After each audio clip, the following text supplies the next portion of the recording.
इकडे मला सगळ्या गाड्यांना रिक्सर मला ना सीट बेल्ट दाखवून द्या. बाकीच्या गाड्या मी सांगत नाही साहेब. हे घ्या साहेब, तुमची गाडी आली समोर, इकडे इकडे. तुमच्या गाडीत कुठे सीट बेल्ट आहे? आमच्या दोन्ही गाड्या दोन्हीसाठी मला सीट बेल्ट हे करताय का? इथं तुमच्या गाडी इकडे आहे साहेब. हे म्हणतात दोन्ही गाड्या दोघांना पण सीट बेल्ट कंपल्सरी आहे.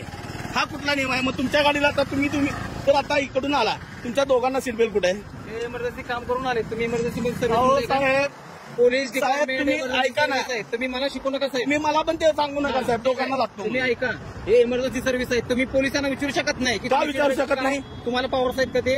मी काय विचारणार? मी सामान्य नागरिक आहे. ठीक आहे, मी विचारू शकतो. विचारा. मग त्याचं उत्तर हे आहे की पोलीस डिपार्टमेंट हे सर्व्हिस डिपार्टमेंट आहे आणि इमर्जन्सी आहे. मग समजलं? तुमच्यापैकी ह्यांनी सीट बेल्ट घातला नव्हता, साईडला घातला नव्हता, फाईन बसेल. कशाबद्दल?